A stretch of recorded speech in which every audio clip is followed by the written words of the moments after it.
And one of the things that we're really, really focused on is finding the most granular data that's available in the marketplace as a starting point, to have a starting view to say, right, this is what we think the expectancy should be for this player and this team for this specific market, and this is why.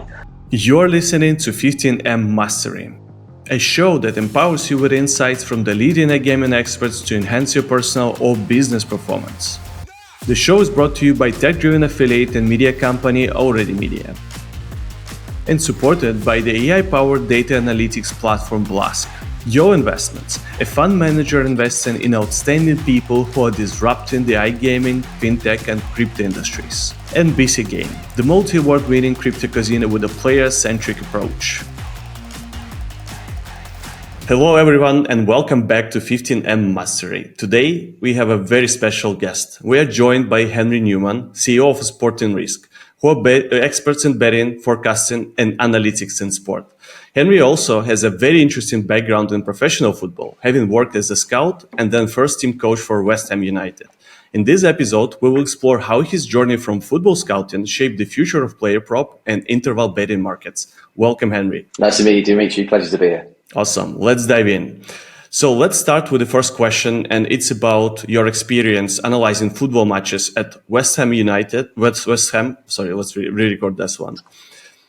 How did your experience analyzing football matches at West Ham influence your approach to betting markets? So one of the biggest things that you know when you're working in professional football is the importance of contextualizing data. So players are human beings, and there's different mindsets, different mentalities when your team goes 1-0 up, when your team goes 1-0 down, who's got the real strong mentality to get yourself back from 1-0 down to drawing again, which is the team that only likes to really flourish when they go 2-0 up or 3-0 up. So, just having a single view on a team at any moment when they kick off the game can't be something that is consistent throughout the game. There's all sorts of things changing, different dynamics. And so really having been inside the game, you get that understanding to say, right, okay, the data's telling me this, but actually really how's that going to evolve throughout the game depending on what the game state is and the time state is. Yeah, and how do you think player prop betting has exploded in popularity these days? What market shifts have you observed, and why are these bets so appealing these days? So probably a broader market shift outside of betting, but more in terms of fan engagement, is the move from team following and support to player following and support. If you look at Twitter handles of the biggest players now, they absolutely eclipse the Twitter handles of the biggest teams, and that's who the younger generation are supporting very much now. Even teams like Man United are doing terribly at the moment.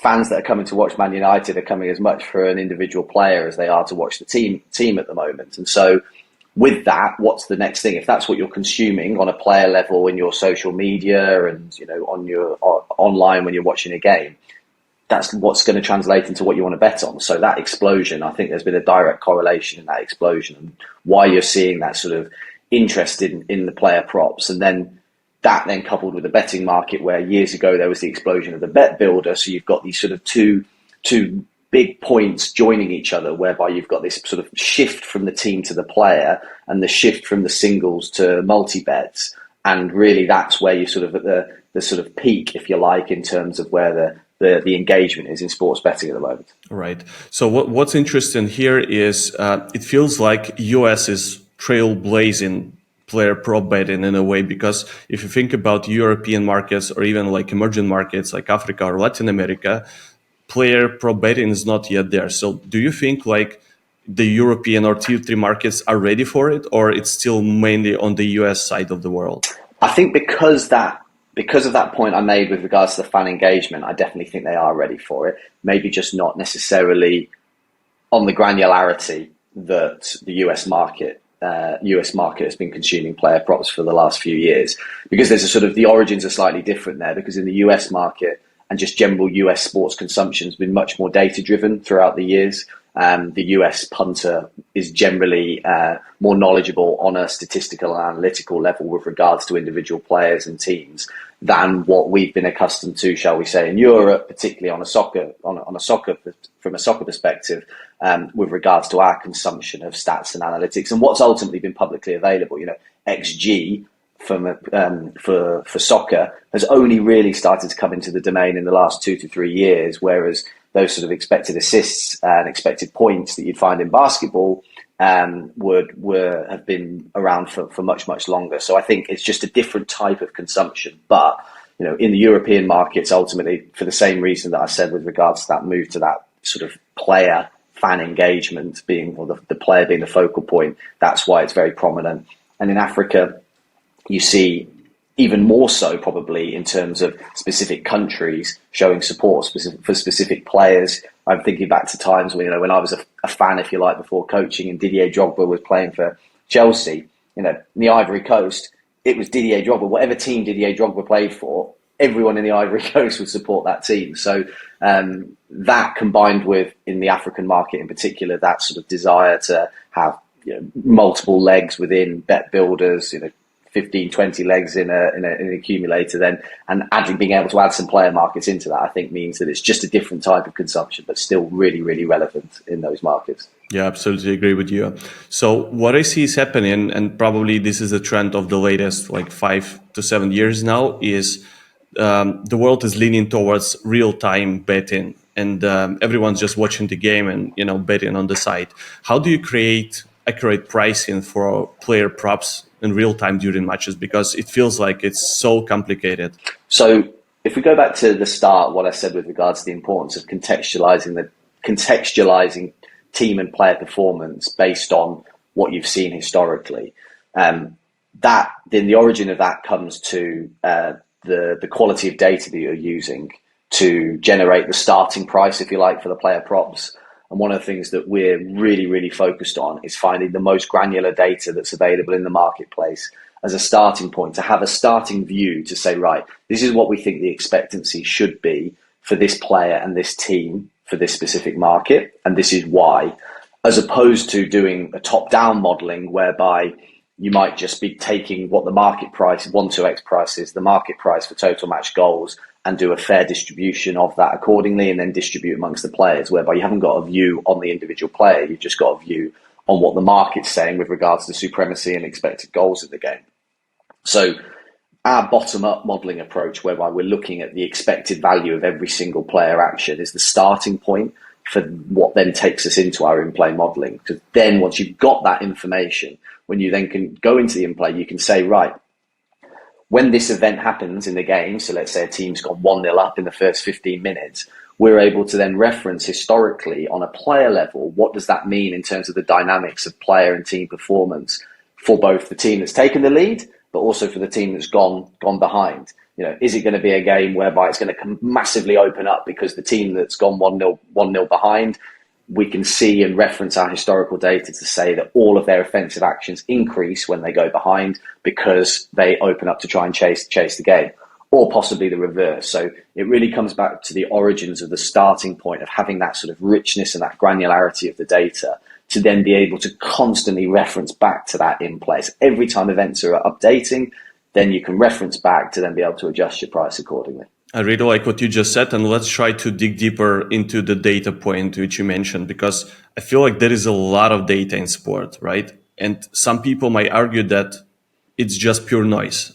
How do you identify which stats matter for betting or not? Because I've seen one startup, what they said, and you also mentioned the social media element. Just imagine seeing Messi waking up on his social media, posting what he's eating for breakfast, how he's walking to the pitch, etc. Right? So some people might analyze that and say, okay, he's not in the good shape. So and the social media, as I mentioned, create a lot of noise, and there is a lot of data. So how do you identify which stats matter for betting in that particular case? Yeah, so it's a very, very difficult question to answer, and it almost has got sort of two elements to it. You've got the on-field component, and then you've just touched on the off-field component there in terms of Messi not enjoying his eggs for breakfast, and so not likely to have a good game. So in terms of for the on-field data, so that data that we're consuming post-game to generate our expectancies for the upcoming game, our data science team will have a range of different modeling techniques which vary depending on which market we're pricing for massively. And you can do historical backtesting to be able to understand, based on certain inputs into those models, whether or not that's enhancing or not, as the case may be, the predictive accuracy of your modeling approach. So that is a big driver as a starting point to understand, right, okay, the inputs that we need into our shots on target model, what are the clear components that should be going in? Because like you said, there is loads of noise in data. There's a lot of, if you've got too many components going in, too many inputs into that modeling process, it will create a lot of noise. It will skew distributions, and you won't end up at the optimal output. So it's about finding those touch points in terms of what are the key metrics that are being input into the model that are the most accurate.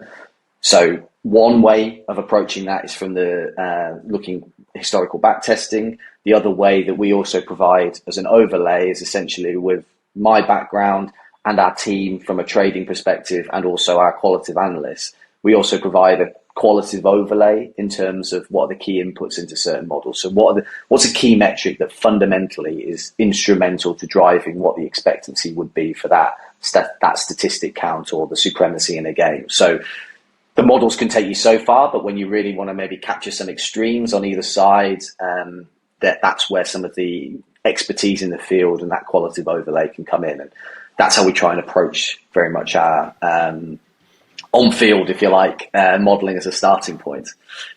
Then there's some other components that you can take into consideration, which are very, very difficult. And for me, at the moment, I would say we're using them more as reference points from consumption, from publicly available information that we're consuming, rather than it being a driver into the model. Because what you touched on a little bit there is essentially a bit of a sentiment analysis, whereby you're trying to capture the sentiment of the feeling of players. What's the feeling in the camp? They've lost 3 games in a row.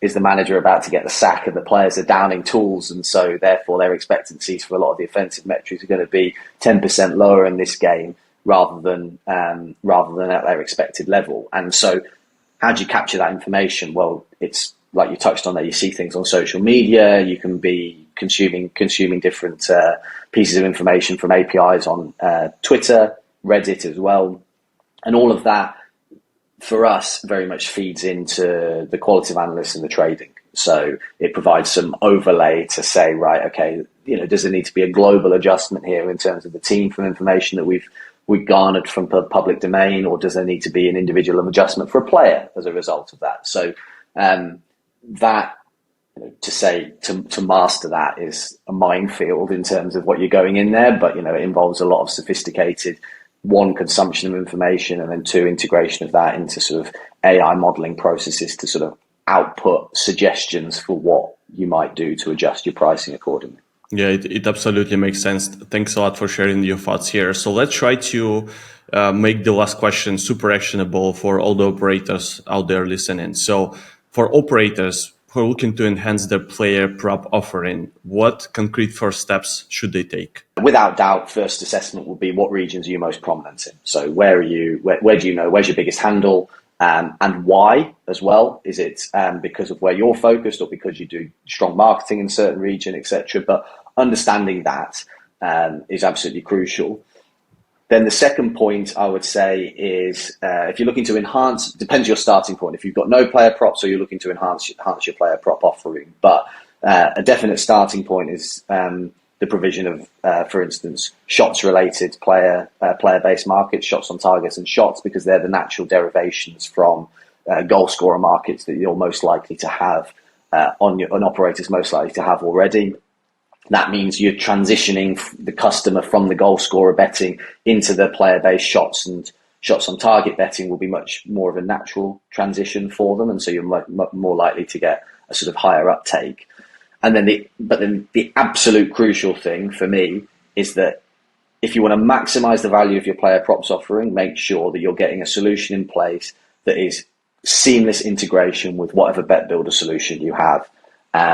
Whether that be taking both internally or taking both externally, but ensure that they can seamlessly integrate, because in terms of the volume of bets that we're seeing, player-based selections in bet builders, you're looking at over 50% of bet builders having player-based selections within them. So, if you're seeing that movement towards the player betting, and there's been a big move over the last few years towards the multi-leg bets, then without having players as an option within that, you're going to be leaving a lot on the table in terms of the value that you could be adding to your overall offering and ultimately your revenue you're achieving.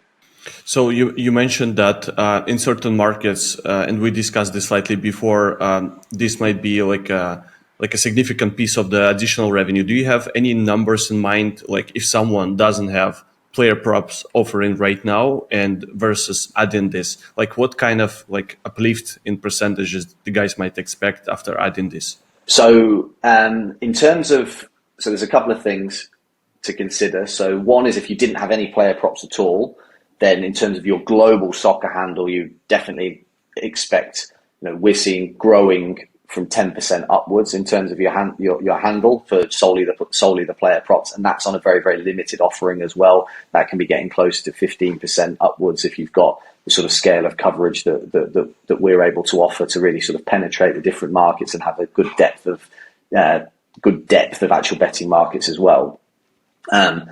If you've already got a player prop offering, one of the things that's really important is then being able to then scale that into more competitions. And what we tend to see there is if you've got your core competitions that you might require, when that's then scaled into additional competitions, maybe more fringe competitions, if you're Eastern European operator, you might be taking 2 or 3, but then scaling out across all the Balkan countries as an example, you could expect a 20 to 30% uplift on what your existing player prop handle is. So whatever you've got, if you're getting 10% of your global soccer handle from player props, extend that out to additional competitions, then you could be turning that into 12, 13, 14%.